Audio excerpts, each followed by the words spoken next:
이어서 스페셜 리포트 시간입니다. 요즘 이사하기 겁난다라는 말이 나오고 있습니다. 집값이 치솟으면서 세금이나 부동산 중개료 같이 추가로 들어가는 비용이 만만치 않아서입니다. 전효성 기자가 그 현장에 다녀왔습니다.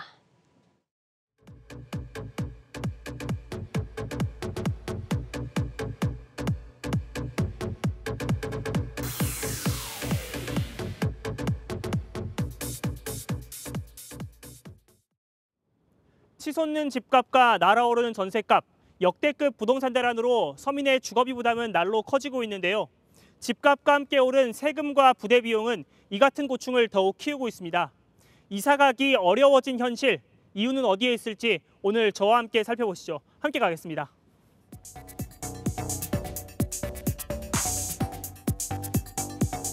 서울에서 근무하는 30대 직장인 이대현 씨. 최근 전셋집으로 이사를 한 그는 2년 사이에 올라버린 집값에 대해 아쉬움을 토로했습니다. 제가 원래 살까 말까 고민했던 그 집이 있는데 매매하기에는 지금 집값이 너무 많이 뛰었죠. 그리고 똑같은 집도 전세를 한번 보려고 했는데 전세값도 너무 많이 올라가지고. 집값도 문제지만 이사할 때 부담하는 부동산 중개 수수료 같은 비용도 부담이 너무 크다고 말합니다. 집을 거래할 때 보면 뭐 집값만 내는 게 아니잖아요. 그걸 보면 이제 취등록세도 내야 되고 그것도 되게 비싼데 이제 또 중개 수수료도 한두 푼 한 게 아니라 몇백만 원 하실까. 이사를 가기 어려워진 이사가 겁이 나는 근본적 이유는 집값 자체가 너무 가파르게 올랐기 때문입니다. 자고 일어나니까 5천만 원이 올랐다, 1억 원이 올랐다.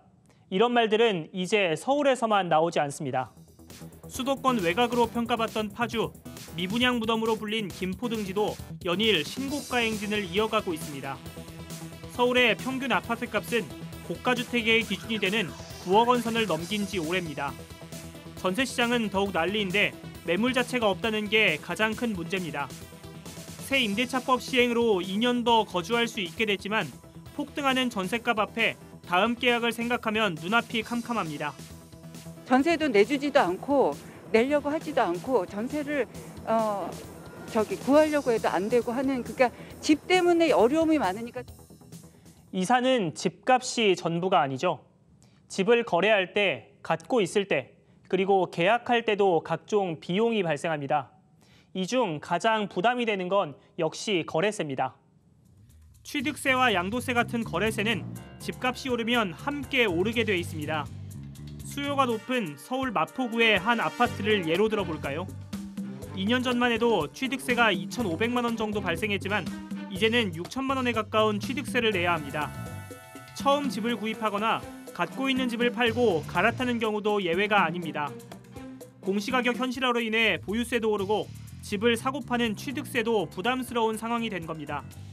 때문에 전문가들은 보유세를 높여 다주택자를 옥죄할 거라면 거래세는 낮춰 시장에 매물이 풀리도록 해야 한다고 조언합니다.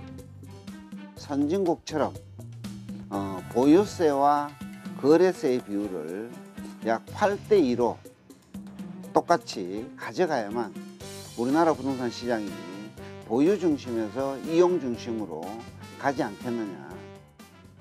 이사가 겁나는 이유 세 번째는 이른바 복비, 중개 수수료입니다.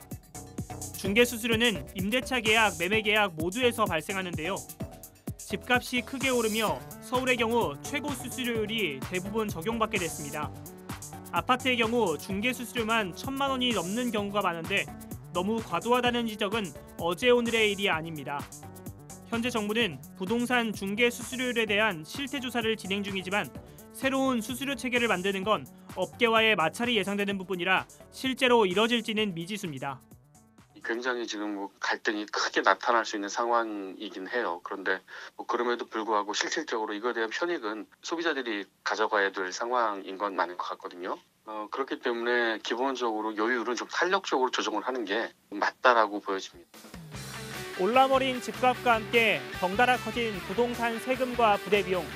내 집 마련은커녕 이사 가기도 어려워진 게 부동산 시장의 냉혹한 현실입니다. 지금까지 전효성의 시크릿 부동산입니다.